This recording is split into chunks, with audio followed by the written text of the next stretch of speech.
오늘 본문은 우리가 잘 아는 그런 본문입니다.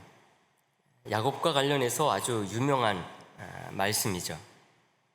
오늘은 이 말씀을 좀 다른 시각에서 보려고 합니다. 여러분, 우리가 예수님을 안 믿었다, 그렇다고 한다면 지금 어떻게 살고 있을까요? 이런 생각을 해보셨는지 모르겠습니다. 우리는 가끔 이런 생각을 좀 해봐야 되지 않을까, 그런 생각을 합니다. 제가 만약 예수님을 믿지 않았다, 그렇다고 한다면 아마 지금 여러 가지 면에서 삶이 달라져 있었을 것입니다. 그 중에 하나 예를 든다고 한다면요, 제가 평소 그 몇 차례 말씀드린 것처럼 제사에 관련된 것입니다. 저희는 원래 유교 집안이었기 때문에요, 제사를 지냈습니다. 제가 장남이고 또 큰 집이다 보니까는 아마 1년이면은 거의 매달 제사를 지냈어야 되지 않을까, 그렇게 생각을 합니다. 그때마다 저는 정성껏 지방을 쓰는 일을 했을 것이고, 제 아내는 제사상을 준비하느라 아마 허리가 휠 정도였을 것입니다. 형제 자매 사촌들이 다 모여야 되니까 당연한 거죠. 제가 어렸을 적 제 아버님이 그렇게 하셨고 또 제 어머님이 그렇게 하시는 것을 보면서 자랐습니다. 그때는 또 12시 자정에 꼭 이 제사를 지냈습니다. 요즘은 이게 많이 완화되고 또 간소화된 것으로 알고 있습니다. 근데 여러분, 이게 그냥 완화되고 간소화된 것이다, 이렇게 생각하는 사람들이 혹 있을지 모르겠습니다. 여러분, 우리나라는 수백 년 조선시대 내내 유교를 숭상하는 그런 나라로 살아왔습니다. 근데 그게 기독교가 우리나라에 들어오면서 어쩔 수 없이 꺾이게 됐다고 할 수가 있습니다. 특히 이 개신교가 세계 선교를 하기 시작한 때가 이때쯤이었다고 보면 됩니다. 미국의 첫 선교사 아도니람 저드슨 선교사님이 미얀마로 파송된 게 1812년이었습니다.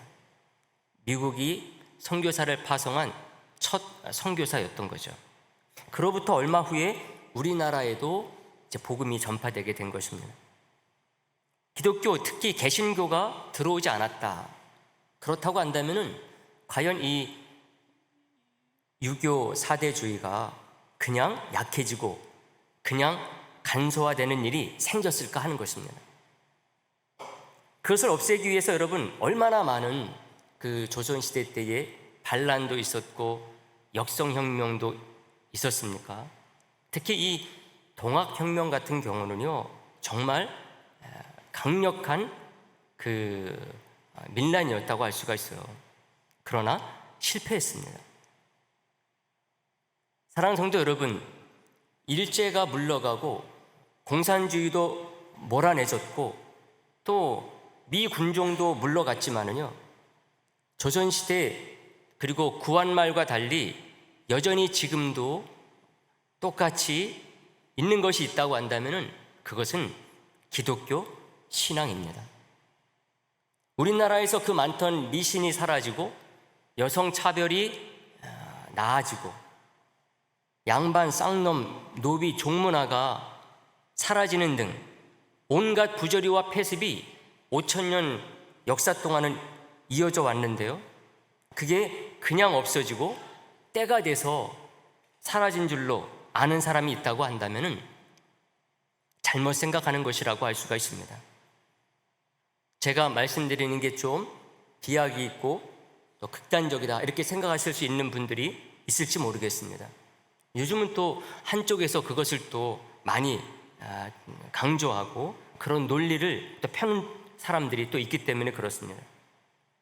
여러분, 우리나라 사람들이 갖고 있는 교육에 대한 이 열의 때문이라도 어쩔 수 없이 이런 것들이 사라졌을 것이다, 아마 이렇게 생각하고 말씀하시는 분들이 있을지도 모릅니다. 그러나 교육에 대한 열의가 이런 것들을 바꾸게 할 수 있느냐 하는 것입니다. 사람이 교육을 많이 받으면 사회가 바뀌고 변화되는 것, 이게 그럴 가능성이 많이 있습니까? 우리나라도 교육열이 높지만은요, 인도에 비하면 아무것도 아니라고 말을 합니다. 우리나라 학부모님들 치맛바람 저리 가라 일 정도로요, 인도는 그 교육열이 엄청나다고 합니다. 그러나 그게 인도 사회를 바꿔놓지 못하고 있습니다. 힌두교에 찌들어 살고 있는 그들을 바꾸지 못하고 있다는 거죠. 불가촉 천민 카스트 제도, 여러분 이것이 과연 없어질 수 있을까요? 여러분 종교라고 해서 다 그 사회를 바꾸고 그 나라를 바꾸고 개혁하는 게 절대로 아닙니다. 교육이 사람을 다 바꾸지 않습니다. 어떤 교육이냐가 중요한 것이고 어떤 종교를 가지고 있느냐가 중요한 것이죠. 조선시대나 지금이나 교육열도 똑같고 유교나 불교나 무속 종교도 여전히 있는 이 땅에 다르게 존재하고 있는 것이 있다고 한다면요, 그것은 바로 우리 기독교 신앙입니다. 우리는 이 기독교가 부흥한 시대를 대부분이 살고 있다 보니까는 그 차이를 잘 모릅니다. 와닿지 않는 거죠. 그래서 우리가 좀 더 넓고 긴 안목을 가지고 볼 수 있어야 된다고 하는 것입니다. 다른 말로 말하면은 역사의식이 좀 더 우리들에게 분명히 자리 잡아야 된다고 하는 거죠. 여러분, 문명이 그 어느 때보다도 발달한 시대가 19세기, 20세기, 그리고 2세기를 넘어가지고 이제 21세기가 시작된 지 23년이나 됐습니다. 근데도 불구하고요, 이슬람, 불교, 힌두교 국가들이 어떻게 살고 있는지를 우리들이 직시할 수 있어야 되겠다고 하는 거죠. 그런 나라들이 종교에 찌들어 살면서 갖고 있는 여성 차별들, 신분 그 제도, 이로 인한 차별과 고질적인 부정과 부패, 여러분 이것이 정말 앞으로 해결될 수 있을지 회의적이라고 말씀드릴 수밖에 없습니다. 여러분, 인도 겐지스 그 더러운 강에 때가 되면은요, 인도 전국에서 수백만, 수천 명, 수천만, 수억의 사람들이 모여듭니다. 과학적으로 그 물이 얼마나 더러운 물인지를요, 수치로 조사를 해가지고 증명해 보여줍니다. 근데도 소용이 없어요. 그 강에 그 수천만, 수억의 사람들이 때가 되면 모여 들어가지고 자기들이 믿는 신을 향해서 종교 행위를 합니다. 그러지 말라고. 그 물은 더러운 물이니까 절대로 입에 대거나 그러지 말라고. 그런데도 그것을 해요. 방글라데시 사람들이 자기네 종교의 절기 때에 수도 다카에 모이는 것을 보게 되면은요, 참 대단하다는 그런 생각을 가질 수밖에 없어요. 이슬람의 성지 사우디아라비아의 메카에 때가 되면은 전 세계 이슬람 국가에서 사람들이 모여들어서 그들이 어떻게 하고 있는지를 보게 되면은요, 정말 놀랍습니다. 매년 꼬박꼬박해요. 그렇게 모이면 안 될 것 같고 그렇게 모이게 하면 안 될 것 같은데 그것을 계속 하는 것입니다.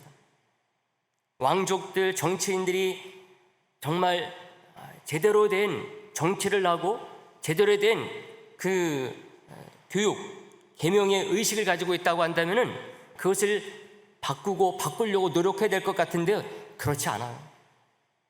자기들의 그 자리를 지키고 유지하기 위해서 그런지 몰라도요, 오히려 이용합니다.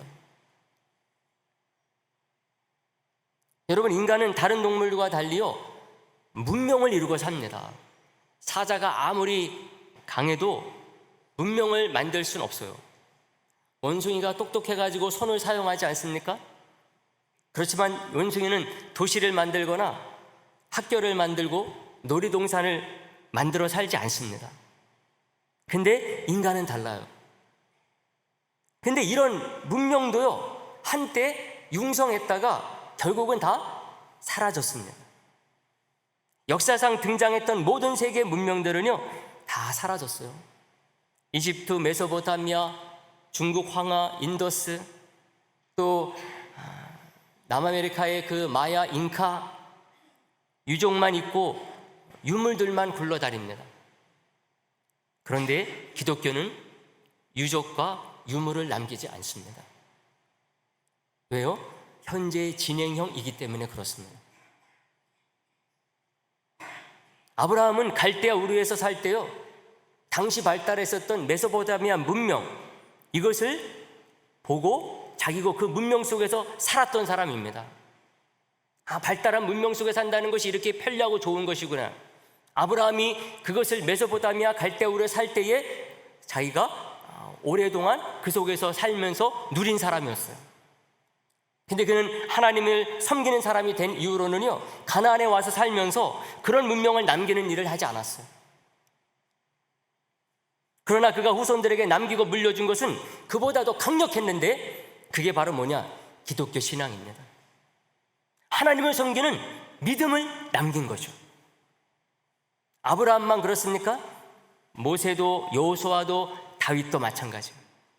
하나님을 섬기는 신앙심이 투철한 사람일수록 보이는 유적과 유물을 남겨주려 하지 않았습니다. 믿음을 남기고 믿음의 주이신 주님을 믿는 신앙을 남기려고 노력했습니다. 그래서 우리가 받아서 신앙생활하고 있는 중요한 그 하나님의 말씀, 성경이 우리들에게 있는 것입니다. 이스라엘에 가면은 여러 가지 기독교 유적들이 있지만은 그건 진정한 의미에서 기독교 유적이 아니에요. 그냥 관광 상품일 뿐입니다. 진짜 기독교인들, 성경에 나오는 진짜 하나님을 섬기는 사람들은 그거 남기려고 노력하지 않았어요. 기독교의 최고의 유적과 유물은 예루살렘에 있는 것이 아닙니다. 팔레스타인, 이스라엘에 있지 않습니다. 제가 주일 찬양 예배 때 영상으로 성지 순례를 하지 않습니까? 여러분, 그 자체가 중요해서 그런 것을 소개하는 것이 아닙니다. 그게 진짜 유적이고 윤물이기 때문에 그런 게 아니에요. 그런 성지를 남긴 우리 믿음의 선조들이 믿음을 어떻게 가지고 살았느냐, 이것을 추적하기 위한 것입니다. 주님이 다니시면서 복음을 전하시고 사랑을 보여주신 그것을 우리가 직접 보면서 그곳에서 주신 말씀을 마음에 새기고 그 선물로 주신 믿음을 깊이 새기기 위한 것일 뿐입니다. 진짜 우리 신앙의 유적과 윤물은 어디에 있느냐? 말씀에 있는 거죠. 다시 말하면 그 믿음에 있다는 것입니다. 그 믿음의 중심은 우리 심령 속에 있다고 하는 것입니다. 그래서 참된 기독교는요, 썩을 수가 없어요. 썩었다가도 개혁되게 되어 있습니다. 그 이유는 살아계신 하나님이 그 믿음을 가진 자들을 그냥 내버려 두지 아니하시기 때문에 그렇습니다. 우리 하나님은 옛날에 계셨던 분이 절대로 아니에요. 옛날에 역사했던, 그러나 지금은 아닌 분이 절대로 아닙니다. 그래서 우리 믿음의 사람들, 하나님의 자녀가 신앙생활하는 데 있어서 죽어가고 있다, 썩어가고 있다, 그러면 하나님께서 그것을 방지하시는 일을 하십니다. 찾아오셔가지고 역사하셔서 너 거기서 머물러 있으면 안 돼 말씀하셔서 끄집어내시는 것이 우리 하나님이십니다. 믿으시기를 바랍니다. 여러분, 요즘이 바로 그런 때라고 저는 생각을 합니다. 우리가 조금 부흥하고 성장했다 그래가지고 교만하고 오만해지니 우리 하나님께서 지금 자극하고 계시는 거죠. 깨어나라는 것입니다. 다시 말하면 우리 기독교가 위기다 그러는데, 여러분, 그런 힘든 게, 진짜 힘든 게 절대로 아닙니다. 지금 정체되고 안주하고 교만해지니 우리 하나님께서 자극하고 계시는 거죠. 그러면 안 된다는 우리 하나님의 쌓이는 것입니다. 여러분, 이런 하나님의 역사하심, 이렇게 일하시는 그 하나님을 오늘 본문에서 우리가 만나는 것입니다. 어쩔 줄 모르고 있던 야곱을 하나님이 찾아오세요. 너 여기 그냥 있으면 죽으니까 우리 하나님이 찾아오셔가지고 피할 길을 열어주십니다. 야곱이 내가 죽게 됐으니까, 우리 자녀들이 죽게 됐으니까는 하나님 찾아야지, 하나님 어떻게 해결할까요? 야곱이 그러지 않았어요. 하나님이 찾아오셨어요. 오늘 본문 1절 말씀입니다. 1절 말씀 우리가 다 같이 다시 한번 보도록 합니다. 다 같이 보겠습니다. 하나님이 야곱에게 이르시되 일어나 베델로 올라가서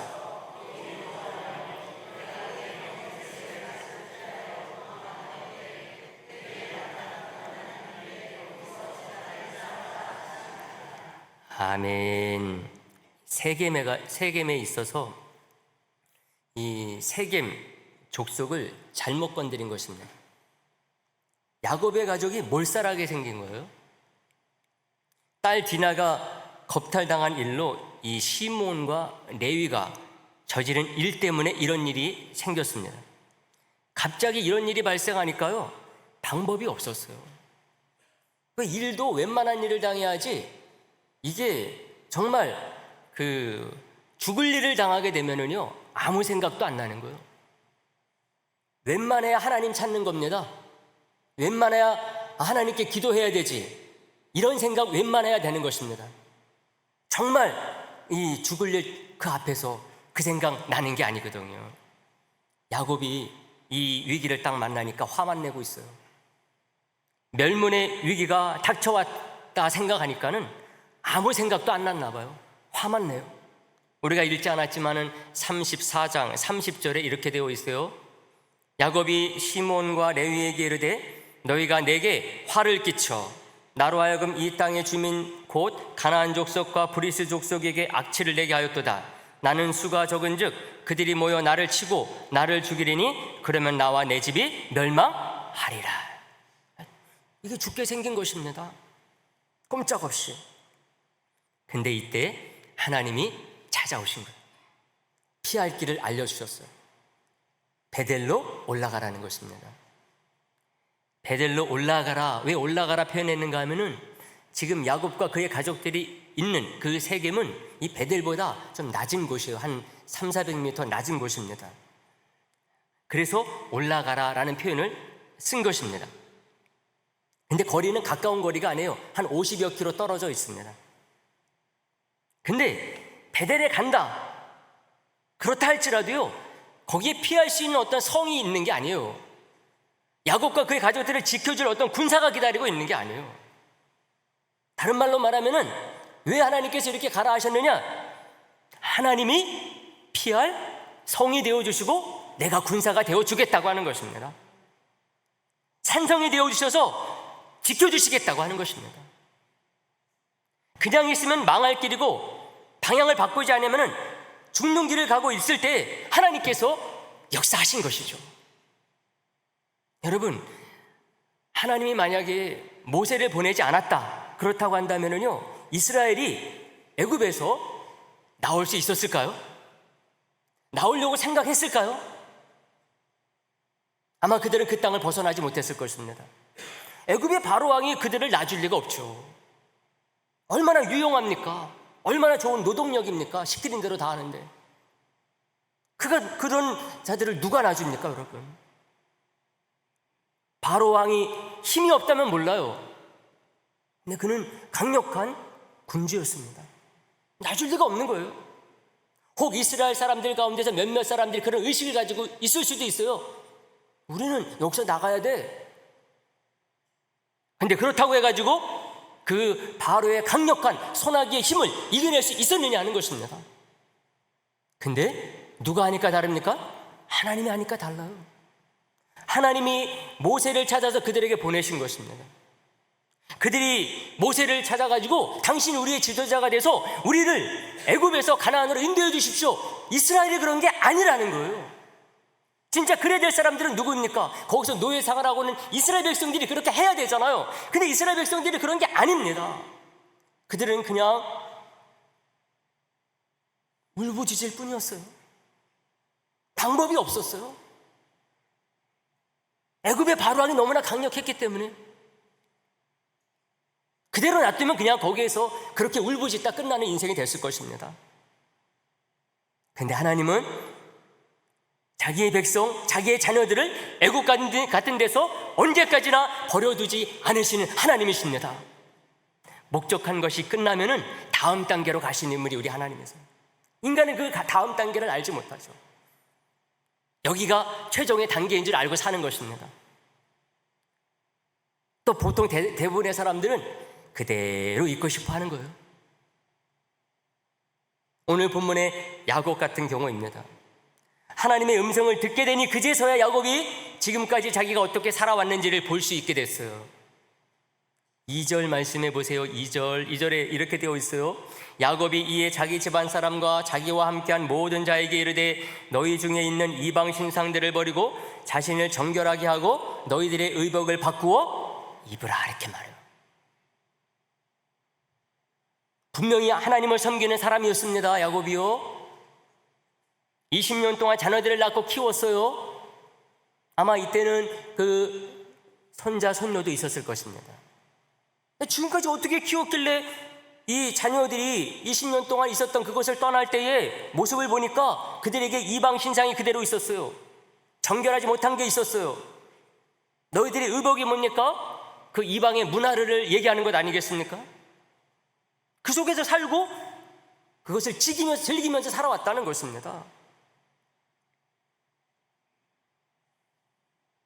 지금까지 야곱이 바단 아람 외삼촌의 집에 20년간 살면서 하나님을 믿는 신앙이 변한 거죠. 변질되어 온 것입니다. 20년간에 걸쳐서 그렇게 되다 보니까요, 지금 자신의 모습이 하나님이 원하시는 참된 하나님의 자녀의 모습인지 아닌지, 얼마나 차이가 있는지 이걸 알지 못하고 지금 살고 있는 겁니다. 자신뿐만 아니라 그 믿음의 자녀손들의 실체가 그대로 드러나고 있는 거죠. 여러분, 이게 죄성을 갖고 사는 인간의 어떤 본성입니다. 변하는 거예요. 변하고 있는데도 모르는 겁니다. 10년, 20년, 30년, 40년 평생을 신앙생활 하다 보니까요, 정말 하나님께서 원하신 그 기준과 내가 지금 얼마나 멀리 떨어져 있는지 모르는 겁니다. 왜요? 조금씩 변해왔으니까. 너무나 당연한 것으로 생각하는 거예요. 야곱 당시에는요, 더욱더 이게 돌아가는 길이 힘들었어요. 왜 그렇습니까? 당시엔 모세율법도 없었어요. 정식 제사 어떻게 지내느냐? 이것이 나중에 모세율법을 통해서 알려졌기 때문에 이 당시의 제사 제도가 확실하지가 않았어요. 교회도 없었어요. 신앙 공동체도 없었습니다. 그러니 더욱더 야곱이 그렇게 20년간 살아올 수밖에 없었다는 것입니다. 그래서 여러분, 우리가 신앙 공동체가 있고요, 성경 말씀이 있고 주일 예배라는 게 있고 성경 공부가 있는 것이요, 얼마나 좋은 것인지 모릅니다. 조금 벗어났다가도 돌아올 수 있는 그런 게 있기 때문에 그렇습니다. 여러분, 그러지 않았다고 한다면 우리는 한 세대를 통째로 잃어버렸을 수도 있습니다. 다시 돌아오지 못할 정도로 엇나간 뒤에 후회만 남는 인생이 됐을 수 있다는 거죠. 이렇게 다 정리하고 나서야 야곱이 하나님이 지시하신 대로 베델로 올라갑니다.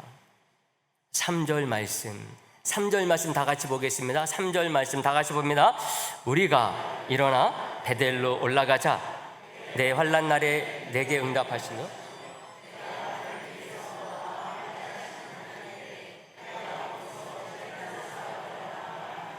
아멘. 20년 전 고향을 떠나서 두려움과 염려와 걱정을 가득 안고 멀리 있는 이 외삼촌 라반의 집을 찾아서 떠날 때에 하나님께서 베델에 오셔서 야곱을 만나 주셨거든요. 그 먼 길 떠날 때 그냥 보내지 않으셨어요. 야곱은 그 하나님 찾은 게 아닙니다. 하나님이 먼저 찾아오셔서 그 밤에 야곱을 만나 주셔서 소망을 주시고 용기를 불어넣어 주시면서 20년 타향살이를 가게 하신 것입니다. 바로 그 하나님을 말하는 거죠. 하나님의 그 자녀가 닥친 어려움을 딱 아시고 찾아오셔서 야곱을 딱 만나주시고 그래서 야곱을 보내신 것입니다. 그 하나님이 그 많은 가족을 데리고 이제 오도 가도 못하는 가나안 족속과 브리스 족속에 의해서 지금 멸망당할 즈음에 이제 또 찾아오신 거예요. 그래서 살 길을 열어주셨어요. 그래서 이제 그 하나님 품으로 가자는 것입니다. 그 자녀손들이 다 야곱의 이 지시를 따랐어요. 따라갈 수밖에 없었던 것이죠. 살려니까 어쩔 수 없었던 것이죠. 어떤 면에서 그 자녀손들은 이 야곱의 이 말이 믿기지 않았을 수도 있어요. 거기 간다고 사는 거예요? 거기 가면 우리 지켜줄 군대 있어요? 근데 다른 방법이 없으니 그거라도 해봐야 됐던 것입니다. 하나님이 정말 적당한 위기 때에 찾아오신 것입니다. 만약에 다른 때라고 한다면 그 많은 자녀손들이 각자 자기 생각, 자기 주장했을 거예요. 아마 의견 통일하다 죽었을 것입니다. 그런데 위기가 너무나 급박하다 보니까는요, 그 20년 전 야곱 할아버지 찾아오셨다는 그 하나님 믿고 이제 또 찾아오셔서 말씀하셨으니 야곱이 가자 했을 때 다 간 것입니다. 갈 때 어떻게 했습니까? 그 귀한 것들 다 버렸어요. 땅에 다 묻고 갔습니다. 4절 말씀해 보세요. 4절 말씀. 그들이 자기 손에 있는 모든 이방 신상들과 자기 귀에 있는 금고리들을 야곱에게 주는지라. 야곱이 그것들을 세겜 근처 상수리 나무 아래에 묻고, 이렇게 얘기하고 있습니다. 이거 얼마나 아까웠겠어요. 이 사람들이 20년 동안 자기가 가장 소중하게 생각했던 것들 거기 떠나면서 다 챙겨온 거거든요. 버리고 싶었겠습니까? 근데 어쩔 수 없이 다 버렸어요. 왜? 너무 급박하니까. 하나님이 적당한 때 찾아오신 거죠. 결단할 수밖에 없었어요. 근데 그렇게 하니까 어때요? 일이 벌어졌어요. 5절 말씀에 딱 보세요. 그들이 떠났으나 하나님이 그 사면 고울들로 크게 두려워하게 하셨으므로 야곱의 아들들을 추격하는 자가 있었다 없었다? 없었다. 야곱과 그의 가족의 방황이 이것으로서 딱 끝난 것입니다. 찾아오신 하나님을 만나고 그 음성에 순종해서 따라갔을 때에 정말 그 위기에서 구원함을 받은 것이죠. 사랑하는 성도 여러분, 우리 하나님이 이런 하나님이신 것을 우리는 어쩌면 대부분 알지 못하고 정말 여기까지 지금까지 살아왔을 수도 있습니다. 우리 자신의 인생사도 그렇지만은요, 우리 신앙의 선배들이 오늘 우리에게까지 이 신앙을 물려주고자 걸어온 그 길을 돌아보게 되면은 우리는 이것을 인정하지 않을 수 없다는 것입니다. 여러분, 예수님께서 이 세상에 오셨을 때요, 다 외면했어요.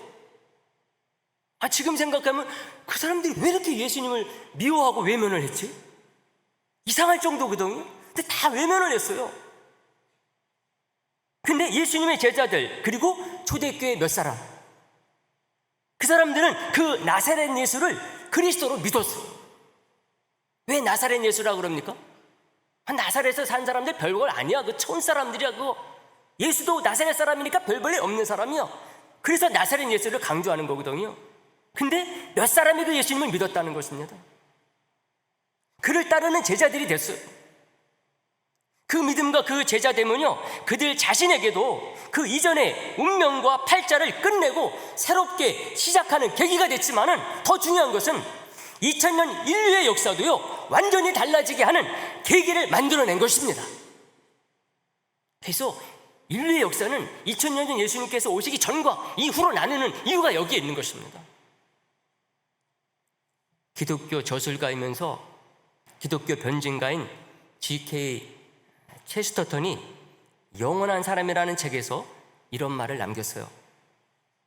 체스터턴은 제가 몇 차례 말씀드린 적이 있어요. 요즘 그 대학로에 가면은 그 라스트 세션이라고 하는 연극이 공연되고 있거든요.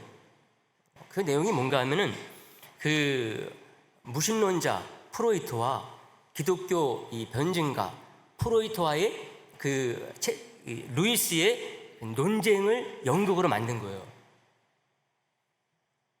그 신구 선생님하고 이상은 배우가가 그 이제 신구 선생님은 그 프로이트를, 이상은 배우는 이 루이스를 이제 역할을 이렇게 하고 있는 것으로 알고 있습니다. 근데 이 루이스도 원래는 무신론자거든요.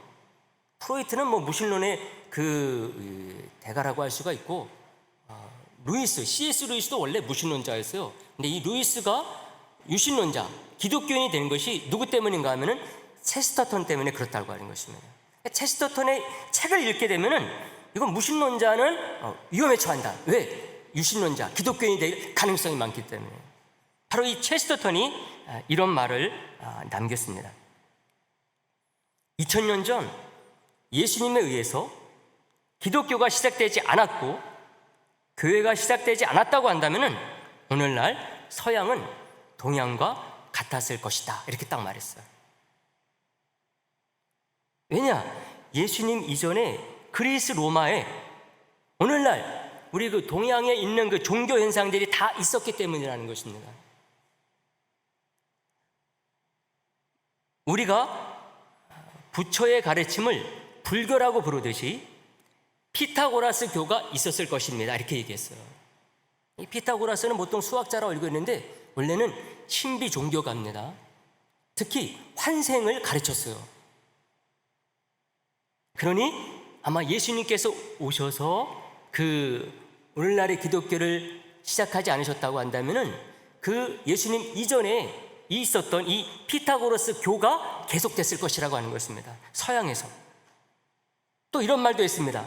공자의 가르침을 유교라고 부르듯이 그와 비슷한 소크라테스를 교주로 하는 종교가 있었을 것입니다. 이렇게 딱 얘기했어요. 또 이런 얘기도 했어요. 힌두교를 종교로 여기듯이 그리스 로마 신화를 신화라 하지 아니하고 종교로 지금도 믿고 있었을 것입니다. 이렇게 얘기를 했어요.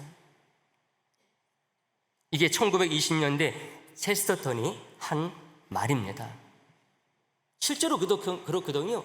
예수님께서 오시기 이전에 또 오신 이후도 얼마 동안은 그랬어요.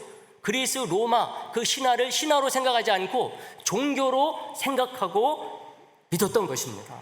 근데 예수님께서 그것을 끊지 않았다고 한다면 계속해서 믿고 있었을 것이라고 하는 거죠. 무엇을 통해서 우리가 알 수 있느냐? 동양이 그렇다는 것입니다. 사랑하는 성도 여러분, 말씀 정리하는데요, 오늘 우리는 세겜에서 멸문의 위기를 당한 야곱에게 찾아오신 하나님을 생각했어요.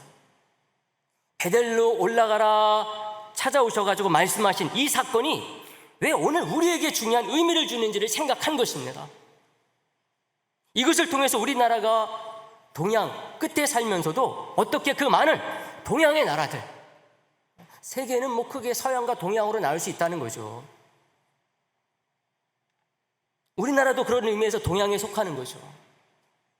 근데 동양의 수많은 나라들, 그들과 다른 길을 우리가 가고 있고 살고 있는지에 대해서 생각을 한 것입니다. 우리 신앙의 선배들이 만약 예수님을 받아들이지 않았다, 기독교가 들어왔다가 사라져버렸다, 그냥 가톨릭만 있는 것으로 끝났다, 그렇다고 한다면 우리는 요즘 그 많은 동양의 이슬람교, 힌두교, 불교 그런 나라들이 보여주고 있는 것들을 우리도 계속하고 있었을 것이라고 하는 것입니다. 앞에서 말씀드린 체스터턴이 같은 쪽에서 이런 말도 남겼어요. 기독교 세계는 혁명을 연이어 겪었습니다. 혁명이 일어날 때마다 기독교는 죽었습니다. 기독교는 여러 번 죽었다가 다시 살아났습니다. 왜냐하면 무덤에서 나오는 길을 아셨던 하나님을 믿었기 때문입니다. 이렇게 얘기를 했어요. 너무나 중요한 의미를 담고 있죠. 우리 하나님께서 우리를 모든 어떤 상황 속에서는 마치 죽이실 것처럼 몰아붙일 때가 있습니다. 여러분, 건강으로도 그렇고 사업도 그렇고 세상살이도 마찬가지예요. 하나님께서 나를 사랑하지 아니하시고 죽이려나 보다, 이런 생각이 들 때가 있어요. 그러나 정말 하나님께서 우리를 죽이신다 그러면 우리가 아멘하고 죽을 수 있어야 되는 사람이 누구냐? 믿음의 사람인 것입니다. 왜 그렇습니까? 거기에 살 길이 있기 때문에 그래요. 왜 그렇습니까? 우리 주님께서 사는 길을 아셨기 때문에 그렇습니다. 예수님께서 죽은 가운데 어떻게 하셨습니까? 부활하셨거든요. 주님은 죽었다 사는 길을 아십니다. 하나님께서 그 죽었다 사는 길을 아셔서 살리신 분이 우리 하나님이십니다. 우리 하나님께서 우리를 그런 상황에 몰아붙이실 때에 우리가 아멘하고 그 가운데 우리의 고집을 죽이고 우리의 주장을 죽이고 우리의 세상에서 여러 가지 것들을 우리가 아멘하고 죽게 되면은 망하는 길이 아닙니다. 아멘하면은, 순종하면은 우리가 죽는 길이 아닙니다. 우리 하나님께서 우리를 거기에서 예수님을 부활시킨 것처럼 우리를 살게 하시는 것을 믿을 수 있게 되기를 간절히 소망합니다. 그래서 기독교는 2000년 역사 속에서 수없이 죽었다는 거예요. 근데 그때마다 죽었기 때문에 살아날 수 있었다는 것입니다. 새로운 삶을 시작했기 때문에 기독교가 지금도 이렇게 살아서 세계 가운데 역사할 수 있다는 것이죠.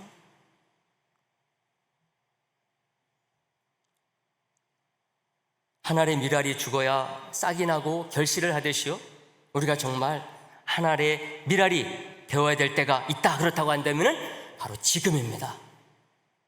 죽어야 할 곳이 어디냐 묻는다고 한다면 바로 지금 내가 있는 그 장소인 것이죠.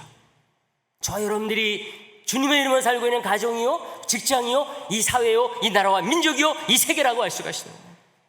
우리 주님께서 지금 말씀하고 계시는 거죠. 내가 어떻게 살리는지 너 보고 싶어? 그러면 죽으라는 말씀입니다. 부활하신 주님을 믿는 성도와 교회로서 저와 여러분들이 정말 이 믿음 가지고 나아가는 분들 되기를 주님의 이름으로 축복의 말씀을 드리겠습니다. 기도하겠습니다.